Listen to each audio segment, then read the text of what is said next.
thanks so much, everyone, for listening to the Spencer Lane podcast. I am Ez, and I'm joined today by Dirk De Vos. Hopefully, I've said that correctly, Dirk. Dirk, you've got a really interesting background. I'm going to let you sort of give us a bit of an overview, but I'm really excited for our chat today. I really like your technical background. You're an entrepreneur, you're a director at GitLab currently. So I think it'll be a really interesting chat all around entrepreneurship, I think. So do you want to give us a bit of an overview, Dirk, as to who you are and your experience and how you've got to where you are now? Yeah, absolutely. Look, I probably feel like an hour isn't probably enough. We'd probably need to sit in a room with a few drinks for a couple of days, to be honest. But we could have done that. I think I'll try and sum it up and summarize. Look, firstly, thanks for having me on. I think it's great to share these sorts of experiences. Where am I at? So I grew up in South Africa. I was born in the 80s. Which was an interesting place to grow up in. I had two very different parents. I had a mother who was French and worldly, and then I had a father who was South African, Dutch heritage, conservative, but a very successful businessman. Unfortunately, marriage didn't work out, and I had sort of two different tracks where I was learning and growing up and taking their view on the world.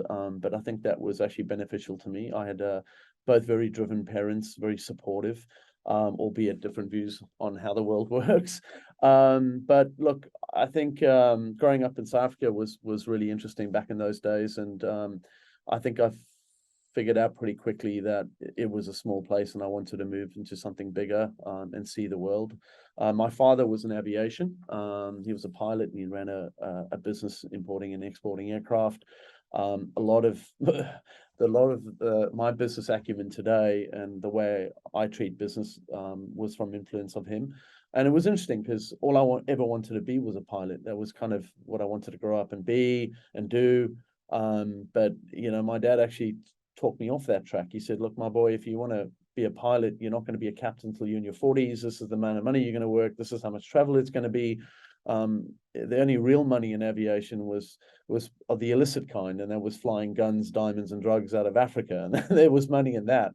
But there wasn't really money or real money in the airline industry. And it was interesting because my passion was really in computers and technology. So I did a bit of studies in South Africa. I had a friend, Leonard, living in London at the time, and the dot-com boom was kind of at its height. And he gave me a call and said, Dirk, you've got to come up to London. If you can plug in a printer and switch on a computer, you can make £500 a day. And that was enough for me to get on a plane, not knowing anyone over there except for him.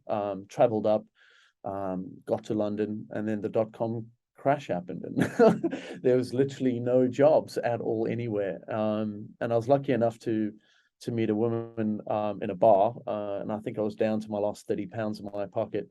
And she was an IT manager for a startup / media company, and she offered me my first role in IT support and management, and that's kind of where it all started. And that was my entry into the UK, into working in the UK. And after the dot-com crash, that caused a huge amount of disruption in the tech industry, and I went into something more stable. So that was doing IT and services in the financial industry. So I worked for a company called FactSet Research Systems, which was amazing.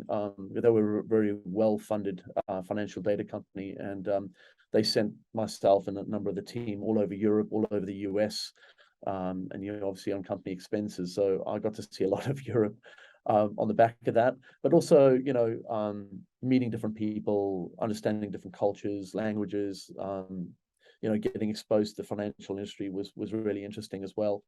And then shortly after that, I was in my mid-20s, and I decided that I wanted to do something on my own. And I had two individuals offer me a role to be an IT director for a value-added reseller solutions company. And that was kind of my first foray into running a business and working on a business and building up a successful practice.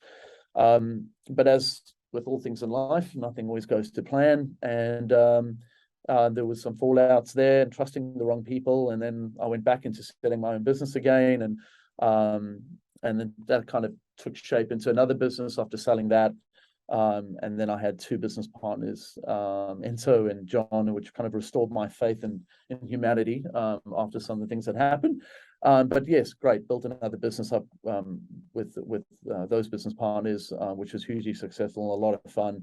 And then I kind of met my now current wife in London, and we decided to move to Australia. And then I had to jump out of being an entrepreneur and getting back into the real world of working for someone else.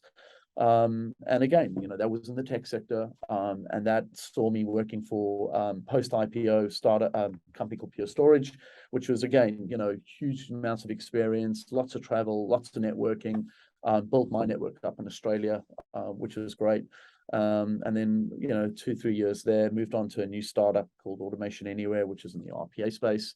And I ran their channel business for them across Australia and New Zealand, and did some stuff across APAC. And that was great. And that's kind of where I'm at now. And after wrapping up Automation Anywhere, I landed up at GitLab. I got poached over to come join these guys, and it's just been an amazing ride. I've been here for about 8 months, and I look after the channel and alliance ecosystem for GitLab across APAC. So bigger role, bigger team, lots of more moving parts, but also huge amounts of opportunity, and it's a great company. So really enjoying where I'm at the moment. And that's kind of like, just to summarize kind of where I'm at and where I've got to. But I've got a beautiful wife and 2 young boys now, and that's added another dynamic to my life. And the focus now is just stability. Nice. As much as we can in the current economy in the world as it is. Yeah, it's funny, is that you mentioned that business acumen coming from your father. I think a lot of people attribute their sort of natural flair for business to things that they've picked up throughout their younger years. And I'm one of them. I think most of my business acumen has come from my dad, and just naturally seeing what he was doing growing up, and just, you don't really realize it at the time, but you're picking things up as to how someone operates a business. And I think it just rubs off on you without you really knowing it. Yeah, I think absolutely. I was, my dad obviously got remarried. I've got a half brother and sister. But as a kid growing up in his house, when I was over there for school holidays and etc., I was always with him at work. I was always with him at the airport. I was there when he was negotiating prices on aircraft and helicopters, and what he was selling and how he was selling it. And I could see how he'd wangle, and he'd call one guy up and offer one price, and then another guy to offer another price, and and then soon you're on the plane, and then you head it over to the where the guy is based, and it was normally farmers at that point, and they were buying and selling the aircraft or upgrading, and then you turn up with a bag of cash, and then you offer less than what the asking price was, and it was just this total negotiation. And I learned a lot from that. Some good things and some bad things, but in those days, the old man was a wheeler and a dealer. I mean, that was his job, that was his life, and flying was his passion. But I think the time I saw him at his happiest was when he sold a plane or did a deal, and he was very happy about that. And it wasn't him and an army of people; it was just him. It was a one-man show. So, yeah, no, great. I mean, what an amazing experience growing up and seeing all of that. Dirk, I'm not sure if you. I mean, I think there's a lot of people at the moment. What I'm noticing, and it's sort of increasing just from my observations, it seems to be that everyone wants to run their own business at the moment. A lot of side hustles, people trying to get a business off the ground. And I know I completely applaud that. I think if people genuinely want to do that and have researched it and they know what it takes to do that, then absolutely. What do you think are, in your experience, been given you've run businesses before, sold them, what do you think are some of the key traits of a successful entrepreneur?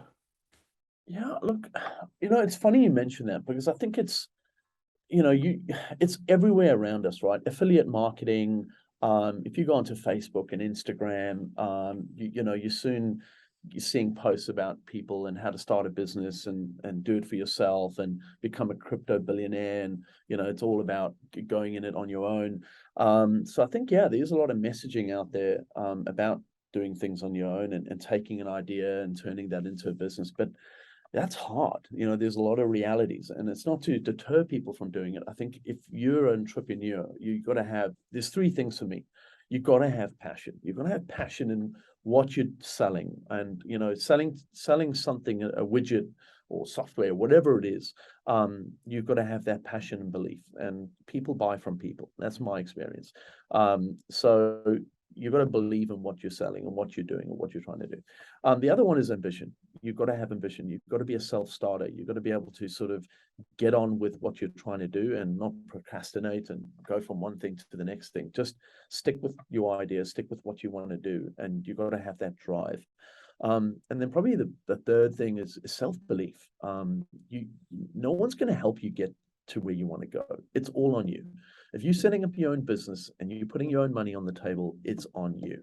And everyone will give you advice and everyone's going to tell you how it's done, and that's great. But at the end of the day, you've got to trust in yourself. And I think if you've got those three components, if you've got that passion and you've got the ambition to achieve and you've got the belief in yourself, because things are hard, things will get hard, things will go wrong, you'll make mistakes. You've got to be able to pick yourself up, right? When things do go wrong. So I think you've got to have those three things. Those are like key traits for me. And those are things that help me get through the successes and the failures of setting up a business. So yeah, I mean, look, I think everyone, I've got a lot of friends that, you speak to friends that, oh, I've got this idea and I want to do this, I want to do that. And you'll shed some light on that, or you'll become devil's advocate to try and say, hey, shit, this is a bad idea. You should not do this. Do not sink 300 grand into this. This is going to fail. But at the end of the day, it's you that has to make that decision. And when it does fail, it's on you. But if it succeeds, then, you've done something amazing. So, yeah, I mean, that's my I view. think that's really good advice, though, Dirk, and I completely agree. I think all those points that you mentioned, the confidence, the self-belief, the drive to do it, I think all actually 100% needed, but they all start with that you've actually got to be passionate about what you're doing. And if you're just doing it for money, and I've seen people do this, where they see others doing really well in this area and they go, okay, great. There's an opportunity there. I'm going to start a business, but they're not personally passionate about it. In which case, they won't have the confidence or the self-belief because they're not really passionate in that area. They're doing it for the money. Yeah. And the money alone. And that alone is not enough to give you the confidence, I think, in what you're selling. And going back to what you said, which is people buy from people. If you're not passionate about the product or service that you're trying to offer and get off the ground, it will come across, and when you're approaching prospects, it just will fall flat. Yeah, I absolutely agree. And look, I mean, something I live and die by in our business is, we strive to deliver great outcomes to customers. And if you just focus on that, and like a lot of the I mean, Amazon and a lot of the big tech companies, they all have this culture inside, and the culture is, do the right thing for the customer. And if you do that and you get a great outcome for the customer, the money will come. You'll win their trust. You'll be that trusted advisor. You would have put them on the right path, whatever that is, or whatever thing you're selling. And then the money will follow. So I think, yeah, absolutely. Don't go into business just because you want to make money. I think you've got to go into business because you have a passion about something, whether it's, changing the world or saving the dolphin or whatever it is. And that self-belief and motivation, the money will come if you get those things right. You mentioned something earlier about you picking things up from your dad, and you mentioned not all were positive, which kind of leads me on to one of the questions I wanted to ask you, because I think as much as you can learn from all the success that you have over your career, there's so much value there to be learnt, but also all the failures that you have throughout your career and the bad decisions you make. Inevitably, you make bad decisions. I certainly haven't continued to do so. Yeah. But I think that's where a lot of the learning actually comes from. It's the failures and going, oh, that didn't work. No. And these are the reasons why hopefully you learn from it and you move on and you get better next time. Yeah. What would you say, Meg, over your career? What are some of the biggest learnings that you've had, both from successes and failures? Oh, I mean, where do I start? I mean, I've had so many. I mean, I've failed lots, and some are easy, some are hard, and I've definitely lost track of the amount of times that I've made the wrong decisions, in business and in life, I guess. But you know, I think it's in the wise words of Thomas Wayne. You know, he says to his son Bruce when he falls, he says, "Bruce, why do we fall?" He says, "So we can learn to pick ourselves up." And I think that's important. If you can learn from your mistakes, that's half the battle won, and you'll get to achieving your goals and becoming a success. Because if you keep repeating the same thing over and over, well, unless you're a sucker for punishment. But yeah, I've made a lot of mistakes, and I think in business you learn very quickly that those mistakes can cost you everything, and it also I mean, it helped me understand where my character flaws were. And I think we all have character flaws, and there's some things I'm good at, there's some things I'm not good at. But one of mine was trust. You know, I went into business with the wrong people. I trusted the wrong people, and that cost me dearly. And that is still something today. I'm a pretty positive person. I have positive intent all the time, but you know, people can take advantage of that. And in business, you really have to go into those discussions with your eyes open, and especially if it's friends or family, which I personally think you shouldn't do business with, because it gets too complicated. But if you are going to business with people, really just have a really good idea of who you're getting into business with. Understand that if your money's on the line, you can lose it all. You need to ask those uncomfortable questions with your business partners or the people that are giving you money, etc., etc. Things go wrong. Shit happens. Have a plan for when it does. I think you gotta be ready to get burnt, and you've got to be ready to understand and learn from that. But again, I mean, my biggest failings were from trusting the wrong people. From a success standpoint, I think you know, something we don't do enough is celebrating the wins. I say to my team all the time, you know, even if it's a small deal, celebrate it. Call the partner up, tell them thank you, take them for a beer or spot them some lunch. Wins are hard, and in sales, yeah, absolutely. If you've got your targets and they're small targets and you hit them, celebrate it. Life's short. You know, I don't think there's enough patting on the back, and if you're just patting yourself on the back, that's okay. Life can't just be problems 9 to 5, right? There has to be time to step out of that routine and celebrate the wins. Oh, absolutely. Love your advice there, Dirk, especially I think the self-awareness. I think it's a critical, do you call it a skill? Just being quite self-aware with where perhaps you're not as strong. And also what you mentioned about planning, if it all goes tits up, for lack of a better term. But I Yeah, think that was one of my advisors when I started my business. He said, absolutely, you need to plan for every eventuality so it doesn't come as a surprise. right. And on the trusting the wrong people, again, I had, thankfully, touch wood, I had very good advice there before I started my business. And I almost made a really awful mistake on going into business with someone who There you on go. the outset demonstrated the right behaviors and values, and after a few months it was very clear it was not an alignment, and thankfully we hadn't gone into business together at that time, so I saved myself a lot of heartache there, I think. But I think it is those little bits of nuggets of wisdom that people give you, and like you've said today, that will help Yeah. people avoid those. And it's little tweaks, isn't it? You hear something from someone and go, oh, of course that makes sense. You don't just blindly go into business with someone that initially seems like a really good fit, and you should be planning for the eventual, if it doesn't go right, what happens then? Yeah, correct. And I think to your point, you saw something, you saw the warning signs, and you pivoted. You made a decision to not do something, and that panned out really well. But it can, you know, it does go the other way. I think people you start off with great intentions, and then, either money gets tight or money starts coming in, and then priorities change, and, people look out for themselves, and that's when you get a clash, or, you've got to make sure that paperwork stacks up. Mm, You've got to make sure whatever you sign it's equitable, and it's what you agreed to. mm, So yeah, no, I think for me, you learn who you are, mm, when those mistakes happen, and when you do fall, and you kind of go, right, I can't let this happen again, because I don't want to go mm. through that again. So Yeah. yeah, no, it's important advice. So what do you reckon is what was the biggest surprise to you going out on your own and starting your own, well, your first venture that you started? What was the biggest surprise?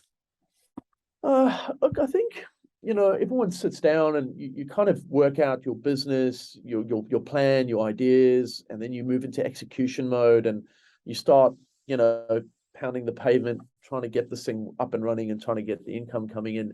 Um, I think it's always more work than you realize. I just think everyone has a view on, oh yeah, no, I'll just start a business, and it's cool. I'm working for myself, and I'll have my own hours, and like, it's not the case. Like, I just, maybe I was doing it wrong, but I literally worked to the bones of my fingers. It was just a total graft, a lot of commitment, a lot of pressure, a lot of stress, to make it work, and it was all on me. And everyone's different. I think, for me, I found that the more pressure that was applied, I guess it's in my nature that when that squeeze was on, it really helped me produce my best work. And that really surprised me. I thought there was a breaking point for me, and what I found was the more I came out of my comfort zone, the better I handled the pressure, and I could really produce some great work. So I think people underestimate their limits, and we shouldn't be afraid to push past that comfort zone. When you do, when you come out of that comfort, when you get out of that comfort zone, I think you quickly realize your worth. I think you get that wow, actually, I didn't think I could do this, and I'm doing it, and I'm doing really well at it. And that builds a lot of confidence. And I think that had to happen for me to get my business off the line and to make it a success. So I think, again, I think just coming back to the point of, well, that was my biggest surprise. I didn't realize how far I could push myself and how much I could go over the line. And when I did, I was, I felt unstoppable in Mm, a sense. I love that, and I completely agree, Dick. Did you find you were able to push further running your own business than you ever did prior in employed roles? Uh, that's an interesting question. I think in the beginning stages of my career, when you are sort of lower down and you're just starting out and you're just a number maybe in an organization, you want to do a good job, right? I mean, that's my personality, was always do your best and always try and always deliver, never let anyone down. So I always tried to do as much as I could. But then you realize when it comes to pay review or bonuses or stock options, and yeah, you are just another number in the company, and you're a percentage.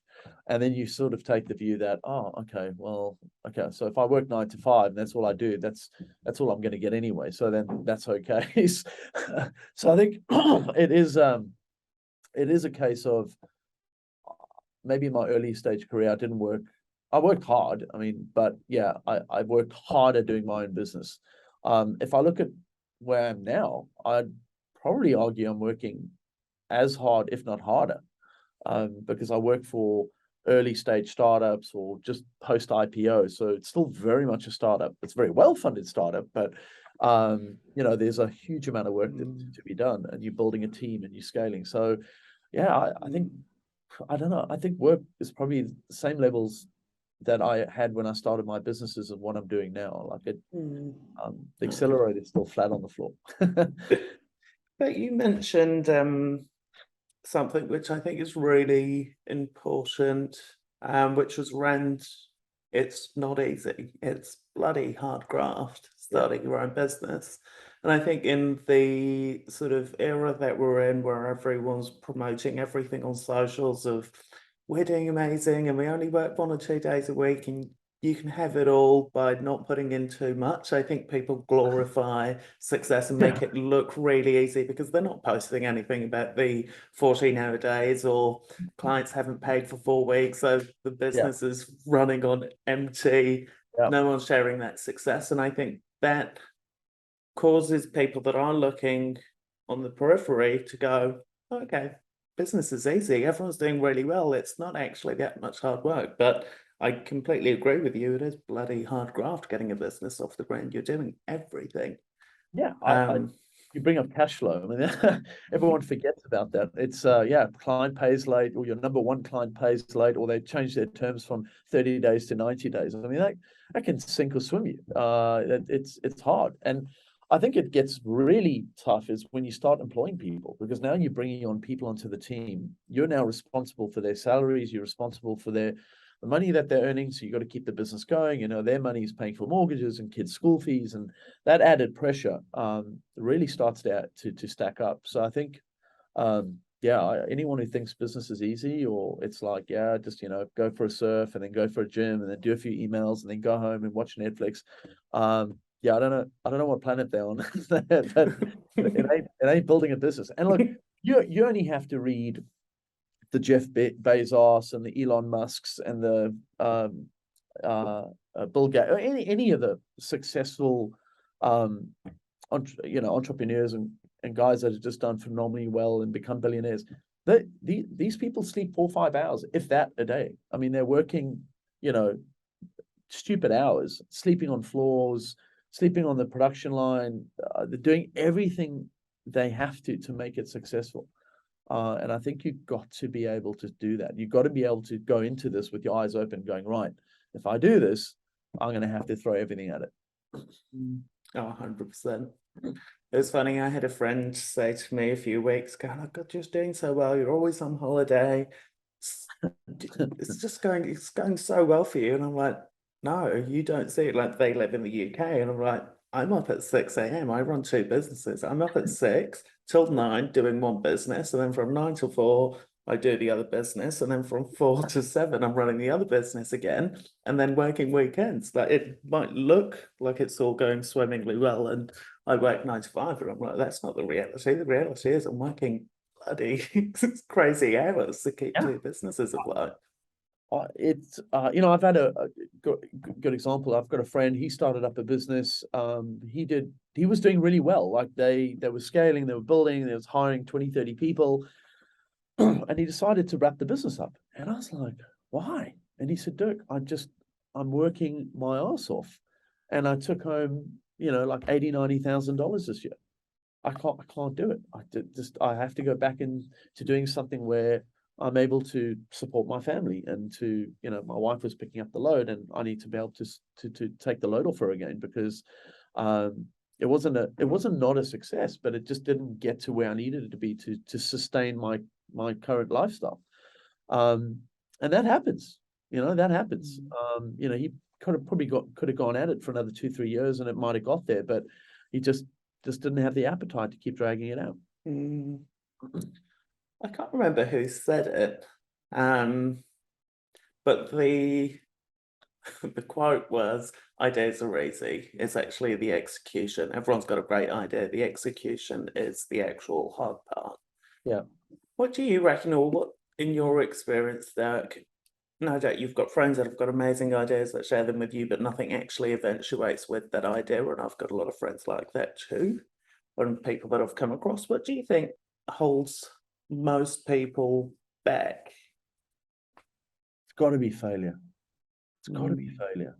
I think if you took, I can't remember where I heard it. I heard a podcast, it was like years ago, and the guy said, if you remove failure from the equation, if I told you could do anything and you would succeed, you would do it. If you knew that whatever that idea was, and you could take it to market, or you could create a product, or you could, whatever you're selling, and it was going to do well, you would do it. But there's the risk, the fear of failure, I think holds a lot of people back. I mean, I see it with a lot of mates. I've got some really smart friends, and they're working and they're doing well, and they successes in their own right. But they had that idea, and they said, Dirk, I had this idea. This is what I want to do. And what do you think? And I'm like, shit, that's great. You should do that. That sounds amazing. Your risk is not that high. You could get the money, you could raise the funds, whatever it is. And they kind of and they do their mind maps and they build a business plan, but they don't execute. And I always go to them. I said, hey, what happened to that idea about X, Y, and Z? And, I just didn't have the time, didn't have this. And I'm like, that's an excuse. You didn't do it because you were really worried about it failing. And that's, I think that holds a lot of people back. I reckon you've hit the nail on the head there, Dirk. Genuinely. I've got a who's now a friend and a client of mine who I advise. But she came to me a few years ago and she had this amazing idea. She was very successful in what she was doing as an employee.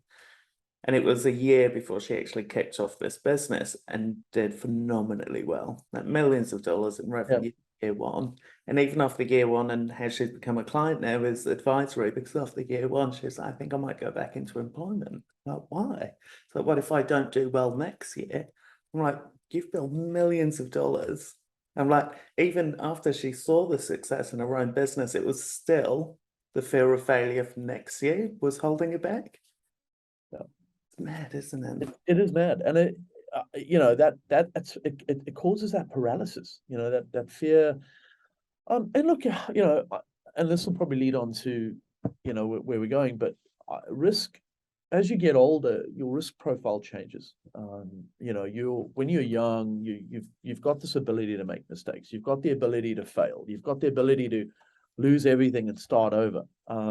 You can bounce back. And I think that is something I wish I knew when I was a lot younger. But then you get older and you have a family, you get married, you've got kids, a mortgage, you've got investment, and you suddenly, you still might have that great idea, but that risk now to pursue that dream or that thing that you want to do is really hard. And you got to take a lot of thought before you do it. And the likelihood is you don't, because you just go, well, let's, for example, I'm making my 700 to 800K a year, pays for everything, and it's not exactly what I love doing, but it's covering the costs, it's keeping everyone fed and holidayed, and people just don't do it, just because they've got that risk concern. And I think, the longer you leave it, the harder it gets to do what you want to do.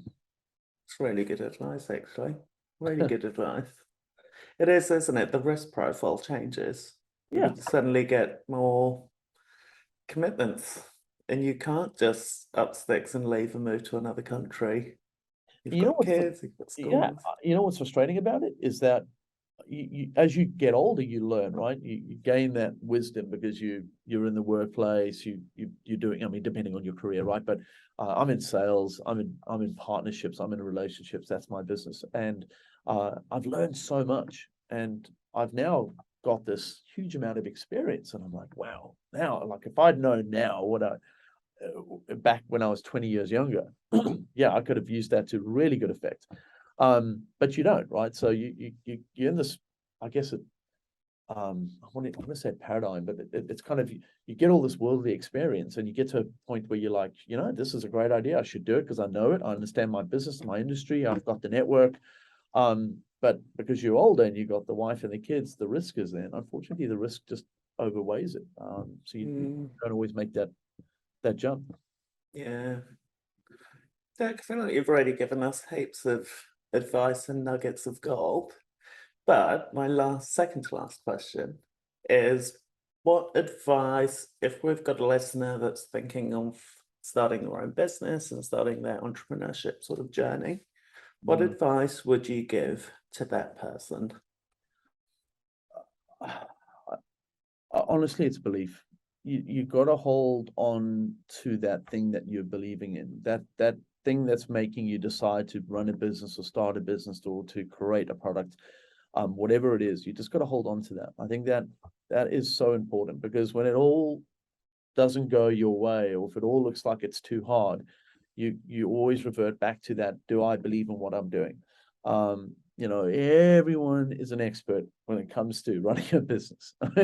Everyone's an expert to raising kids. You're going to hear opinions from everyone and you'll get advice, but you've got to trust your own instincts first, and you've got to hold on to that belief. And I think if if you're going to do your own business and you've got that passion and that drive and that commitment, do it. You know, weigh it up, look at the risks, do whatever you have to do, but just hold on to that. Hold on to that belief, because when things get dark, you're going to need to go back and be in that space to get you through it. So I know that sounds like doom and gloom, but it really is. I've watched so many people give up where they shouldn't have, and if they carried on, they would have been really successful. And you can't change anyone's mind if they think that's it, it's done. It's really hard to walk that person back off the line. But if that person has that firm belief in what they're doing, then that'll probably get them through it. I love that. And I think that self-belief gives you the ability to assess others' advice that they give you. Yeah. And you're always going back to it and go, well, do I completely believe in this? Because that is, as you said, it's going to be the thing that you always go back to, the thing that will keep you pedaling. And if you don't have that, you're just reliant on the success. We all know businesses aren't successful from day one. There's fluctuations in success in businesses. So yeah, those down times, absolutely, you need to then fall back on the belief. Dirk, my last question, and it's one that's quite reflective. What do you wish you knew then that you do now? Where do I start?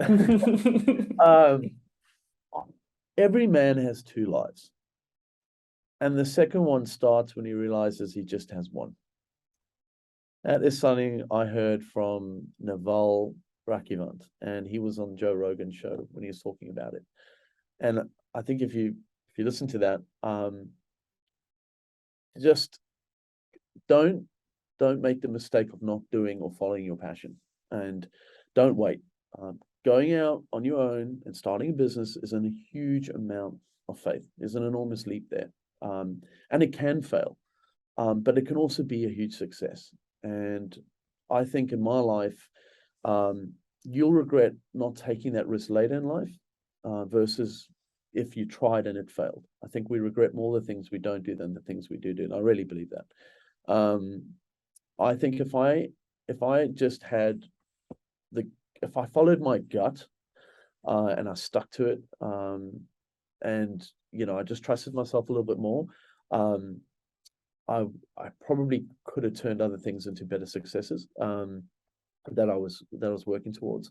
And again, like, I have very few regrets in my life. I believe, we all make mistakes and things happen, and that's just life. And I'd like to think I have very few regrets. I mean, other people might disagree with me, but the ones that I do have regrets on are the ones that I didn't make that leap of faith, or I didn't believe in myself enough to do the things that I wanted to do. And it's not like I'm sitting here going, oh my God, my life's like a failure or anything like that. It's just, if I look back at my younger years and I look at some of the things that I try to do, I just wish I had more belief in myself. And that's it. I mean, that's the thing. If I knew now what I knew then, but I think your risk profile changes. And again, I come back to this risk thing.